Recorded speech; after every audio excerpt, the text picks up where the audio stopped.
about, just because they don't come into my brain very often. There are definitely times when they're useful. It just, those are the times that I use them. So let me make sure you understand what they are. We've talked about polys as they're built. Let's talk about splines and lines. What these are actually called line shapes, right? These are all shapes. This is the shape menu. But we're going to look at it and we're going to make these lines, and they're actually called splines. These are, put it this way, they're edges and verts, but they never connect. So therefore, we never make a full polygon. So if I take this and oops, I got to give him the front view here. Delete that. Front. If I click and drag, just click, not click and drag, but click and drag to the next one, single clicks. And then I close this. It makes a closed spline shape. Now, what does that mean? It means this is not the wireframe mode. You can see that I'm in full default shader. And if I rotate it, you'll see that there's just no form to it. That's because at this point, we haven't really told it to draw polygons. We're just telling it to draw the edges.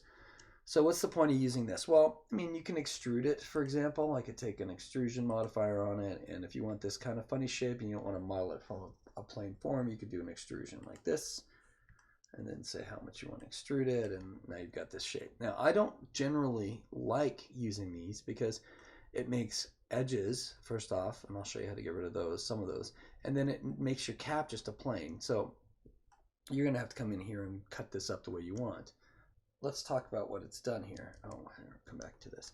Now, since it's a modifier that we just extruded, if we can go back down in the stack, excuse me, and look at what we have here. If we go to the verts of this, you'll see it doesn't look like there's any cuts. When I look at the final one, there's cuts. So what's going on? How is that possible? Well, okay, see this little curve right here? That is making me divide this thing up. So if I look inside the interpolation, it'll say 6. So we'll see 1, 2, 3, 4, 5, 6. All right, 1, 2, 3, 4, 5, 6. So it divides it 6 times between the two edges. Makes 1, 2, 3, 4, 5, 6, 7 actual polygons out of it. But so it's interpolating it 6 times. You'll see this side's the same thing over here. Why? But I still don't see the verts that it's making those cuts from. It's because if you have any kind of curve on this stuff, it's going to try and use the default 6 divisions to make that curve smooth. Now, how did I get a curve? Well, I dragged this, when I created this first spline here, if I click and then let go, and then click and then let go, and then click and let go, I just get straight points. But if I just happen to click and then drag at the same time, all of a sudden I get these little curves. And this may be what you want, this may not be what you want. But because there's that many curves, because it's deciding to curve this out, when it made it, it interpolated this curve by six divisions. Well, I don't see a curve here. Well, there is. There's a little bitty curve right there. I just have this little curve. And if you look at the original object, it's just barely a curve. You can barely see it. But let me show you something. If I turn those interpolations up or down, it divides this up more, or it divides it down more. So if you want to get rid of some of these edges that you don't mean to have or don't mean to be there, there's a couple things you can do. You can come back into the edge mode, look at the vertices, and once I select that vert, like if I select this vert, there's nothing to it. If I select this vert, it's got these handlebars that do this. Well, what are those? These are called Bezier handlebars. It's the math that interpolates the curve here. So if I don't want this, I can either turn down the amount of divisions it has, or come to the right click menu, which is how we control what kind of vertices it's going to, vertex it's drawing. So if I change this to corner, for example, bam, no more edges.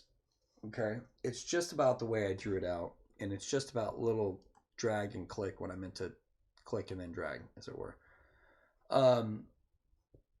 So that's splines, and I'm going to go over a few of them. I just want you to understand that this is the reason you would use it. Again, we're just trying to get back to where we were. Where we want to be is to have an editable poly that we can control, and then we cut up and divide the way we want. So even if I make the form this way, it's never going to be finished. It's just the starting point. So some people like to use splines for that stuff, and I wanted to make sure you understood them. So let me show you another example. If I go to the front viewport, it's another reason I'm not crazy about these things, because you're building in the front viewport's a little bit cleaner. And I take this, and I hold shift, by the way, and it'll snap it. And then I click, and then I click down, and then I click over, and then I click down, and then I click over, and then I click down, and I click over, and I click down, and I click over.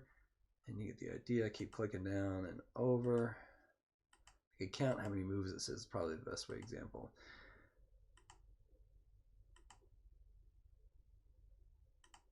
Let's do one more. There we go. Then I come back to the middle. You can kind of see a form there. Now, if I'm ready to work on this spline after I've made it, all I need to do is go back to the modify menu, go to the vertice mode, and look at this stuff. Now, I'd love for these to be evenly laid out, but they aren't, so I'm just going to move them by hand real quick. I could try and scale them in, but it'll be easier to fix their easiness or their evenness inside of the 3D model instead of this.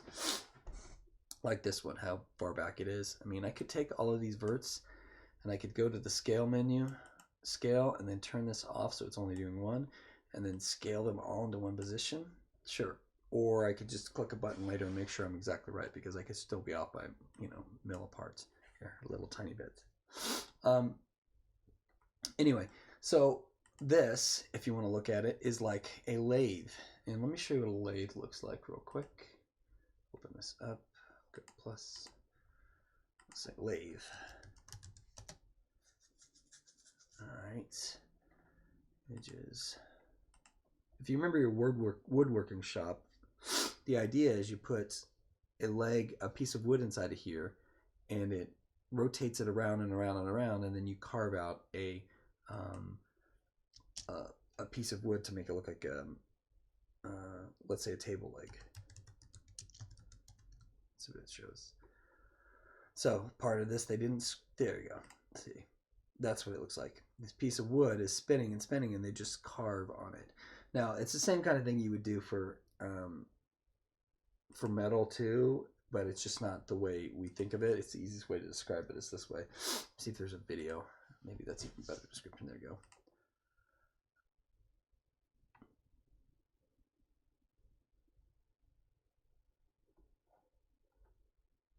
I don't know if we really want to hear this guy, but I'm not even. Oh, I know why. I think I turned off my audio here. See, all he's doing is going in, and you get the shape by having flat tools, you know, and he's just, for this curved edge, he's just going slowly across that right there. Okay, so that's a lathe.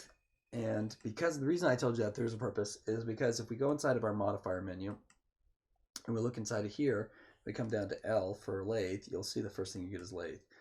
So it's going to rotate itself around the center of the object by default, and that's probably not what we're looking for, but we get a way to make a 3D object. So instead of saying center, usually I say max, because that's going to go to the outside edge. So if we look at a max, it's this here. This is the max, this is the min, this is the center. So if I look at it and I say max, it goes out all the way. So it's doubling the width. So if I basically did this, yeah, let me do something here, get rid of the lathe. If I do this,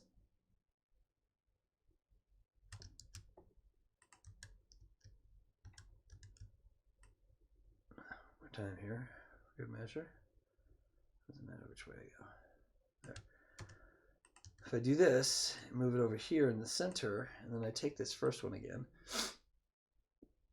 and I say lathe, I go max, you'll see it matches perfectly, because it's going to take the furthest point out and use that as the center point of a lathe, like when it's rotating around that with the wood block. So that's a lathe, and that's what we use those for. Like if I was going to make that wood table leg like he was showing, and when I want to use this lathe tool type of deal, I would come into here, go to the line. Let me get rid of this one actually. Delete. All right. Come in here, get rid of go back to the line. And since I've got it all straight at this point, I'm going to actually grab these and yeah. I could take this. You know what? I'm going to do, yeah. I could take one of these verts, turn it to a smooth. Let's see, smooth's not the best in the world, so I'm going to go Bezier, so I can control that handle. Move it to here, Bezier, move it to here, rotate it. Probably want to change the interpretation to 6 like we had before.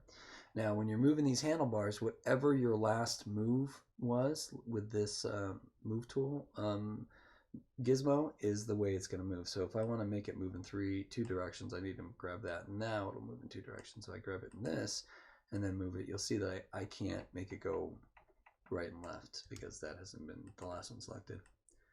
All right, so I get something like that. Move it to the middle maybe. And now if I look at the lathe, it's this round piece. So I mean, it's kind of the reason they call it a lathe. Inside of other programs like Maya, they call it revolve.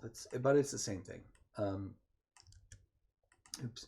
So I'm going to grab this, go back to front, grab this edge here, and drag it out a little bit, and we get something, you know.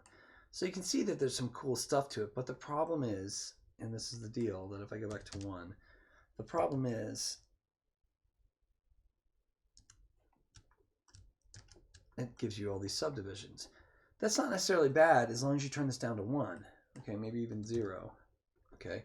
At least then your subdivisions aren't eating away. But if you try and make this smooth here, you're going to get a beautifully smooth thing, but you're going to have so many edges. Let's say even 10.